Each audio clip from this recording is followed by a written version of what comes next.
Allahu Akbar, Allahu Akbar, Allahu Akbar, Allahu Akbar, Allahu Akbar, Allahu Akbar, Allahu Akbar, Allahu Akbar, Allahu Akbar, Allahu Akbar kabira, walhamdulillahi katsira, wa subhanallahi bukratan wa asila. La ilaha illallah wallahu akbar, Allahu akbar walillahil hamd. Innal hamdalillah nahmaduhu wa nasta'inuhu wa nastaghfiruh wa na'udzu billahi min sururi anfusina wa min sayyiati a'malina. May yahdihillahu fala mudhillalah wa man yudlil fala hadiyalah. Asyhadu an la ilaha illallah wahdahu la syarikalah wa asyhadu anna Muhammadan abduhu wa rasuluh. Allahumma salli wa sallim wa barik ala Sayyidina Muhammad wa ala ali Sayyidina Muhammad. Faya ibadallah, usi wa nafsi bitaqwallah, faqad fazal muttaqun. Faqala ta'ala fil Qur'anil Karim, ya ayyuhalladzina amanu taqullaha haqqa tuqatih wa la tamutunna illa wa antum muslimun. Wa qala aidan, ya ayyuhalladzina amanu taqullaha wa la tanzur nafsum ma qaddamat liqad wattaqullaha innallaha khabirum bima ta'malun. Allahu akbar, Allahu akbar, Allahu akbar walillahil hamd. Ma'asyiral muslimin wal muslimat yang dirahmati dan disayangi Allah Subhanahu wa taala. Bersyukur kita pada Allah Subhanahu wa taala dengan kita mengucap alhamdulillahirabbil alamin atas limpahan nikmat yang sangat besar yang Allah curahkan kepada kita semua. Inna a'tayna kal kautsar, nikmat yang tidak terhingga yang Allah berikan kepada kita semua. Nikmat iman dan Islam, nikmat sehat dan lapang. Allah mudahkan semua urusan kita, Allah ringankan langkah kaki kita sehingga kita bisa berkumpul di hari yang penuh dengan keberkahan ini, di hari yang penuh dengan kemuliaan ini untuk menunaikan salat Idul Adha berjamaah. Bersalawat kita kepada Nabi kita, suri tauladan kita, baginda Nabi besar Muhammad sallallahu alaihi wasallam. Senantiasa kita perbanyak membaca salawat Nabi. Allahumma salli ala Sayyidina Muhammad wa ala ali Sayyidina Muhammad. Kita hidupkan sunnah-sunnah Nabi dalam kehidupan kita sehari-hari. Kita selaraskan kehidupan kita dengan keteladanan baginda Nabi Muhammad sallallahu alaihi wasallam. Mudah-mudahan masyiral muslimin, kita semua yang hadir dan berkumpul di pagi hari yang penuh dengan kemuliaan ini, di pagi hari yang penuh dengan keberkahan ini, semuanya telah mendapatkan syafaat Rasulullah sallallahu alaihi wasallam. Mudah-mudahan makin tambah usia kita, makin cinta kita kepada Allah dan Rasulnya, makin kangen kita kepada Nabi sallallahu alaihi wasallam, dan mudah-mudahan Allah sampaikan kita juga, Allah panggil kita juga ke rumahnya, ke Baitullah. Allah panggil kita semua untuk umrah dan haji di Makkah Al-Mukarramah. Allahu Akbar, Allahu Akbar, Allahu Akbar walillahil hamd. Masyiral muslimin rahimakumullah. Pada kesempatan Idul Adha yang penuh dengan keberkahan dan kemuliaan ini, khatib berwasiat kepada diri khatib dan kepada jamaah sekalian, senantiasa kita bertakwa pada Allah Subhanahu wa taala haqqa tuqatih, dengan takwa yang sebenar-benarnya. Wala tamutunna illa wa antum muslimun, dan janganlah kita mati kecuali dalam kondisi kita menjadi seorang muslim, berserah diri pada Allah Subhanahu wa taala. Dan inilah esensi dari pelaksanaan ibadah haji ke Baitullah. Hari ini lebih dari 2 juta kaum muslimin dari seluruh penjuru dunia berkumpul untuk menunaikan ibadah haji, menjalankan rukun-rukun haji. Semuanya mengenakan pakaian yang sama, pakaian ihram. Tidak ada presiden dan rakyat jelata, tidak ada beda antara si kaya dengan si miskin, tidak ada beda antara yang hitam dengan yang putih. Semuanya sama di hadapan Allah Subhanahu wa taala. Yang menjadi beda, yang menjadi istimewa, yang lebih mulia di hadapan Allah adalah yang paling takwa, yang paling cinta pada Allah Subhanahu wa taala, yang paling dekat kepada Allah Subhanahu wa taala. Inna akramakum indallahi atqakum. Yang paling mulia di antara kalian adalah yang paling takwa pada Allah Subhanahu wa taala. Karenanya ma'asyiral muslimin, inilah pesan cinta dari Allah Subhanahu wa taala teruntuk semua saudara kita yang hari ini sedang menunaikan ibadah haji, juga teruntuk kita semua umat Nabi Muhammad sallallahu alaihi wasallam, agar kita berbekal dengan sebaik-baik bekal. Wa tazawwadu fa inna khairaz zadi taqwa. Dan berbekalah kalian semua, sungguh sebaik-baik bekal adalah takwa pada Allah Subhanahu wa taala.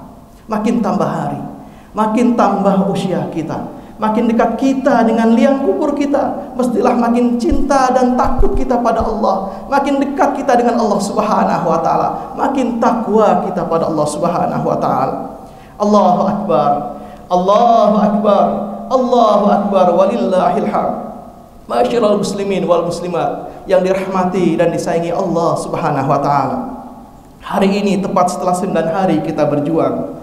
Kita berjuang sejak permulaan awal Zulhijjah untuk mendapatkan cinta, untuk mendekatkan diri kita pada Allah Subhanahu wa taala. Seperti yang diisyaratkan oleh Nabi kita, Nabi Muhammad sallallahu alaihi wasallam, yang kemudian dikutip sabda Nabi ini oleh Ibnu Abbas radhiyallahu anhu, kemudian ditampilkan oleh Imam Bukhari dalam kitab sahih beliau, dalam kitab hadis nomor 969. Rasulullah sallallahu alaihi wasallam bersabda, tidak ada hari di mana amal solih pada saat itu lebih dicintai Allah daripada hari-hari ini, yaitu 10 hari pertama bulan Zulhijjah. Kemudian sahabat bertanya kepada Rasulullah, "Ya Rasulullah, apakah jihad fisabilillah tidak mampu mengungguli itu?" Kemudian Nabi menjawab, bahkan jihad fisabilillah pun tidak mampu mengungguli keutamaan di 10 hari pertama bulan Zulhijjah, kecuali seorang pejuang, seorang mujahid yang dia berjuang dengan jiwa dan hartanya sampai ia wafat kemudian kembali kepada Allah Subhanahu wa taala. Allahu akbar, Allahu akbar, Allahu akbar, walillahil hamd. Ma'asyiral muslimin rahimakumullah. Hari ini adalah tepat puncak di hari perjuangan itu, di hari ke-10 bulan Zulhijjah. Disebut hari ke-10 sebagai hari Aidul Adha. Aid dalam bahasa Arab berarti kembali ke asal mula. Tempatnya disebut ma'ad, waktunya disebut mi'ad, dan suatu saat kita semua pasti akan kembali kepada Allah Subhanahu wa taala, sang pencipta kita, Rabbul Alamin. Ma'asyiral muslimin, Allah Subhanahu wa taala berfirman dalam Quran, A'udzu billahi minasyaitonir rajim. Innallaha la yukhliful mi'ad. Sungguh Allah tidak akan pernah menyalahi janjinya. Setiap kita pasti akan wafat dan kembali kepada Allah Subhanahu wa taala.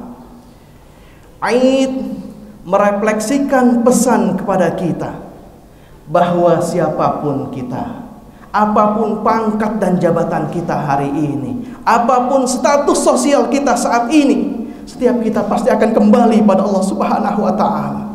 Dan pertanyaannya masyarul muslimin, pertanyaan untuk kita renungkan, setiap hamba, apakah setiap hamba yang akan kembali kepada Allah akan mendapatkan suasana pengembalian yang Allah ridhoi? Apakah setiap hamba yang akan wafat, dia akan berpulang kepada Allah dengan memiliki bekal yang cukup untuk mendapatkan rahmat Allah Subhanahu wa taala? Apakah setiap hamba yang akan meninggal dunia dan berpulang kepada Allah akan disambut dengan kalimat, "Ya ayyatuhan nafsul mutmainnah, irji'i ila rabbiki radiyatan mardiyah, fadkhuli fi ibadi wadkhuli jannati"? Apakah setiap hamba yang akan berpulang kembali pada Allah, dia akan kembali dalam keadaan husnul khotimah pada Allah Subhanahu wa taala? Allahu akbar, Allahu akbar, Allahu akbar, walillahil hamd. Sebelum kita menjawabnya ma'asyiral muslimin, Allah Subhanahu wa taala, Allah ingin agar setiap kita hamba yang berpulang kepada Allah memiliki kedekatan kepada Allah Subhanahu wa taala. Setiap hamba yang wafat dan kembali pada Allah mesti mendapatkan rahmat Allah Subhanahu wa taala. Setiap hamba yang berpulang mesti mendapatkan ampunan Allah Subhanahu wa taala. Dekat, kedekatan yang berlebih dalam bahasa Arab disebut juga dengan kurban. Asal kata dari kuruba yang berarti sesuatu yang dekat. Kurban, bentuk superlatif dari kata koruba yang berarti menjadi semakin dekat. Aidul Kurban hakikatnya memberikan pesan cinta kepada kita semua sebagai momentum, sebagai kesempatan yang Allah berikan kepada setiap hamba yang beriman untuk membangun kedekatan lebih kepada Allah Subhanahu wa taala, sehingga ketika tiba waktunya kita kembali kepada Allah, Allah panggil kita dalam kondisi husnul khatimah. Allah turunkan rahmat dan ampunannya kepada kita semua. Allahu Akbar, Allahu Akbar, Allahu Akbar, walillahil hamd. Masyiral muslimin rahimakumullah. Untuk melahirkan sifat kurban yang berkualitas, untuk kembali kepada Allah dengan Allah berikan rahmat dan ampunannya kepada kita semua, Allah berikan kesempatan kepada setiap hamba untuk menempuh 3 jalan yang berbeda namun memiliki esensi yang sama. Jalan pertama, ada yang Allah undang langsung di tanah haram untuk menunaikan suatu ibadah yang disebut dengan ibadah haji. Ketika Allah memanggil kita untuk beribadah haji, maka tidak ada satupun yang bisa menolak kita. Ketika Allah yang memanggil kita, tidak melihat apakah ia si kaya atau si miskin, semuanya akan datang ke Baitullah. Berapa hari yang lalu kita melihat seorang hamba Allah dari Libya, Amir Al-Qaddafi. Dia mendapatkan kendala, pasportnya mendapatkan masalah. Kemudian pesawatnya terbang, Masya Allah. Di tengah jalan pesawatnya mengalami gangguan, kemudian kembali lagi ke bandara. Setelah diperbaiki, terbang kembali. Di tengah perjalanan mengalami kendala, kembali lagi ke bandara. Masya Allah. Apa kata si pilot? Pesawat ini baru sampai ke Mekah, ke Jeddah, kalau Amir ikut menjadi bagian dari rombongan pesawat ini. Allahu Akbar, Allahu Akbar, walillahil hamd. Kita menjadi makin yakin masyiral muslimin bahwa haji adalah panggilan Allah Subhanahu wa taala. Sekalipun seluruh umat manusia berhimpun dan berkumpul untuk memberikan mudarat kepada kita, tidak ada satupun makhluk yang bisa memberikan mudarat kepada kita kalau Allah sudah berkehendak. Wa idza arada syai'an ayyakula lahu kun fayakun. Karena bagi Allah mudah baginya ketika dia sudah berkehendak, kun fayakun. Kita harus menjadi makin yakin ma'asyiral muslimin bahwa haji adalah panggilan Allah Subhanahu wa taala. Labbaik Allahumma labbaik. Ma'asyiral muslimin, jamaah Idul Adha rahimakumullah. Hakikat haji tertumpu pada Arafah. Kata Nabi sallallahu alaihi wasallam dalam sabdanya, Al-Hajju Arafah. Puncak haji itu ada pada momentum Arafah. Disebut Arafah karena yang berhaji ketika mereka di Arafah tidak hanya sekedar duduk, diam, kemudian berdoa, tapi disebut dengan wukuf di Arafah yang bermakna muhasabah diri, berkontemplasi, mengenal diri, mengenal Allah Subhanahu wa taala, mengoreksi apa yang selama ini menjadikan kita sebagai seorang hamba masih jauh dari Allah Subhanahu wa taala. Kenapa selama ini Allah panggil saat sholat, kita tidak segera menyambut panggilan Allah, masih menunggu iqamat? Kenapa selama ini masih menunda-nunda sholat, bahkan untuk mengejar kesenangan dunia semata? Kenapa sampai usia kita puluhan tahun masih belum dekat kita dengan Allah Subhanahu wa taala, belum mampu membaca Al-Quran, bahkan belum mampu menunaikan puasa sunnah? Maka bagi yang berhaji, dia duduk, wukuf, introspeksi diri, muhasabah diri, merefleksikan untuk makin mengenal dirinya, untuk apa ia diciptakan, mengenal siapa Rabbnya, untuk merenung dekat dengan Baitullah, meninggalkan sementara urusan dunianya, untuk mengenal dan makin dekat, makin cinta, makin takwa pada Allah Subhanahu wa taala, untuk menjadi hamba yang makin kualitas, memiliki kualitas keimanan yang baik pada Allah Subhanahu wa taala. Merasakan kedekatan yang lebih. Karena itu ketika datang dekat Ka'bah, dia merasa dekat dengan Allah. Ketika wukuf saudara kita di Arafah, dia menangis, dia bermunajat memohon pada Allah Subhanahu wa taala, memohon rahmat Allah Subhanahu wa taala. Dan itulah yang disebut dengan kurban. Itulah yang disebut dengan kurban. Keadaan diri yang lebih dekat dengan Allah Subhanahu wa ta'ala. Maka hadirin, kalau Allah sudah mengundang kita ke Baitullah, mengundang kita dekat dengan Ka'bah, wukuf di Arafah untuk mengenali dirinya, dan ini belum mampu membuat kita dekat kepada Allah, maka dengan cara apa lagi kita dekat dengan Allah Subhanahu wa ta'ala?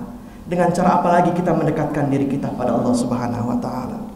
Allahu Akbar, Allahu Akbar, Allahu Akbar, walillahil hamd.